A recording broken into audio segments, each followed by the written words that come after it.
Hello everybody. Every instance of momentum has been treacherously short-lived in the Azerbaijani-Armenian peace talks. However, a joint statement issued by Baku and Yerevan on the 7th of December has spawned a new kind of impetus. It has given rise to a type of momentum that differs to those gained hitherto, considerably increasing hopes that a long-awaited deal could come unexpectedly, at a moment's notice, possibly, but not necessarily, even on the eve of the new year. Of course, cautious optimism should pervade our thinking, and overexcitement is to be avoided for the sake of one's sanity and morale.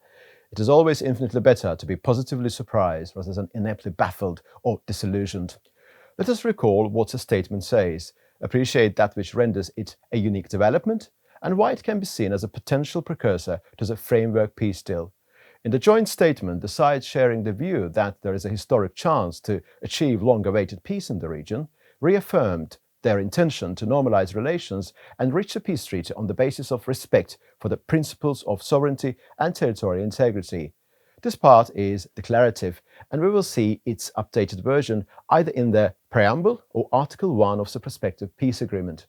The joint declaration also entails two types of goodwill gestures of a strong confidence-building propensity. The first relates to the fate of the detained soldiers, driven by the values of humanism, with Azerbaijan releasing Armenian military servicemen and Armenia releasing two Azerbaijani military servicemen. So far, so good.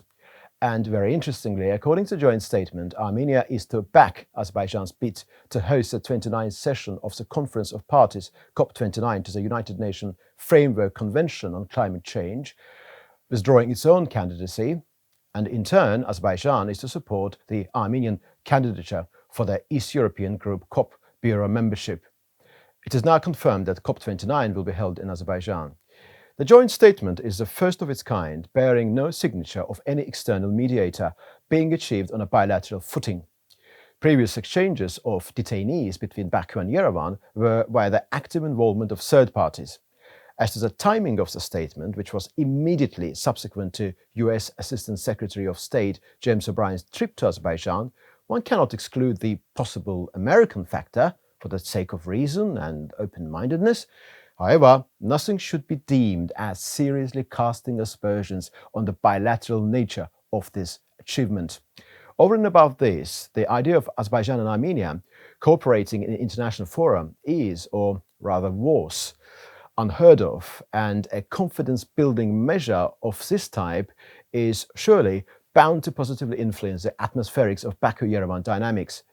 Despite the tat-for-tat cases currently underway at the International Court of Justice and the European Court of Human Rights, this kind of cooperation between Azerbaijan and Armenia could indeed be consequential.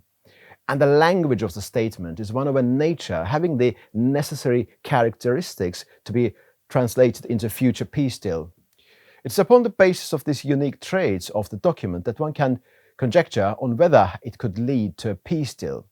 First of all, it is self-evident that the peace negotiations are at an advanced stage.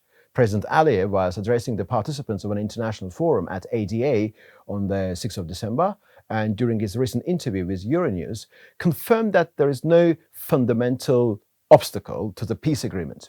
It is also the case that Azerbaijan's recent proposals have been presented to some of the MPs at the Armenian parliament, with the overall consensus seemingly pointing to the point of acquiescence. Since the joint statement came as a surprise to many, one cannot help but surmise that the peace treaty itself could also emerge unexpectedly. It is worth remembering that Baku and Yerevan are not aiming to sign, at this juncture, a comprehensive peace treaty, but they will decide on framework deal that will neither be very basic nor too detailed. Again, framework deals usually set fundamentals that form the foundation of future agreements. The momentum we have achieved now looks very different.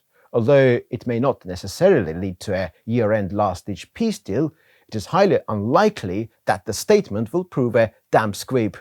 As Neil Watson, political analyst from Britain, commented recently, Azerbaijan has always strived for bloodless peace, and now that the external players are relegated to the small backroom, we are seeing forward traction. Thank you very much.